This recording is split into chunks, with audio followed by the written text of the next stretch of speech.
اونس طلا ریزش کرد. الان توی این وضعیت بازار چیکار بکنیم؟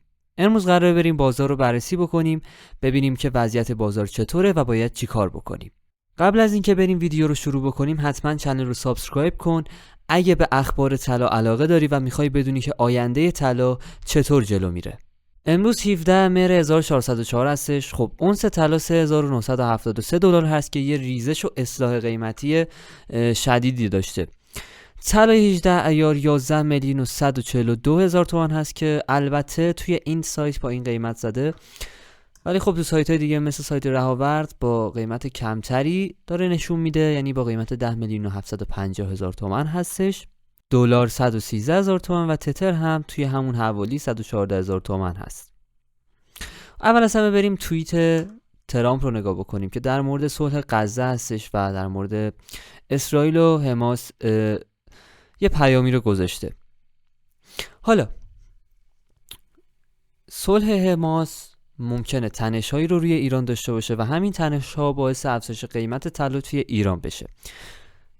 این یه احتمال، ممکنه باعث تنش هم نشه، اتفاقا ممکنه باعث تنش هم بشه و این تنش باعث افزایش قیمت طلا بشه.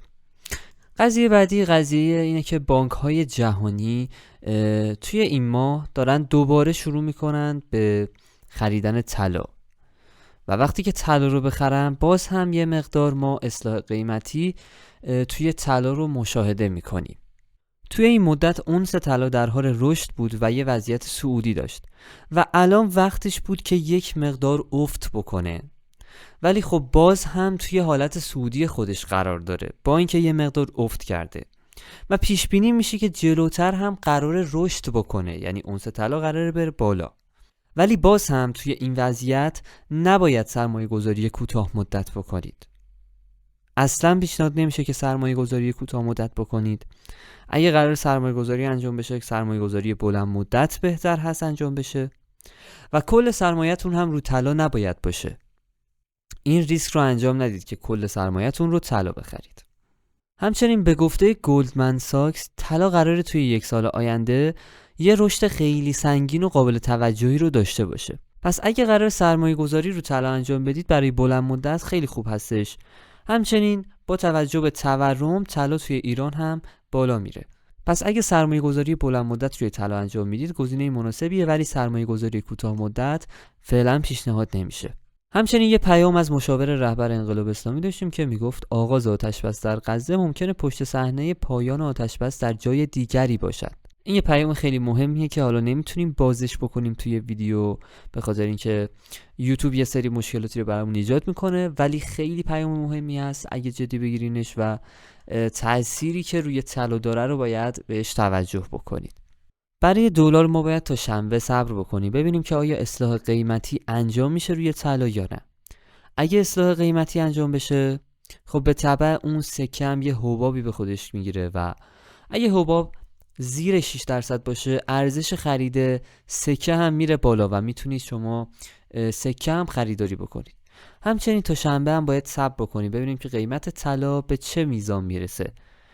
ممکنه با اصلاح قیمتی دلار، اگه اصلاح قیمتی توی شنبه انجام بگیره، طلا هم قیمتش افت بکنه، مثلا تا 10 و 100 بیاد پایین. اون وقت فرصت مناسبی برای خرید طلا هم پیدا میشه. پیش بینی میشه که توی آبان ماه یه مقدار توی ایران ما تنش‌هایی رو داشته باشیم. همچنین که آخر آبان ماه قرار کسری بودجه اعلام بشه و همچنین توی دی ماه هم تصفیه حساب بازرگانان ایران هستش که این 2 تاریخ خیلی برای طلا مهم هستش و خیلی باید روی سرمایه گذاریتون به اینها دقت بکنید. اگه چارت طلا رو مشاهده بکنید پیش بینی میشد با صعودی که داره یه مقدار هم افت بکنه، اما پیش بینی میشه که باز هم طلا قرار روند صعودی رو ادامه بده و برای سرمایه گذاری بلند مدت خیلی خوبه. مرسی از اینکه این ویدیو رو نگاه کردید. اگه میخواید از اخبار طلا با خبر بشید و بدونید که بازار طلا داره به چه سمتی میره، حتما این کانال رو سابسکرایب بکنید. ما آپدیت های روزانه داریم و حتما زنگوله رو بزن که ویدیوهای روزانه رو از دست ندی. تا ویدیوی بعدی فعلا خدا نگهدار.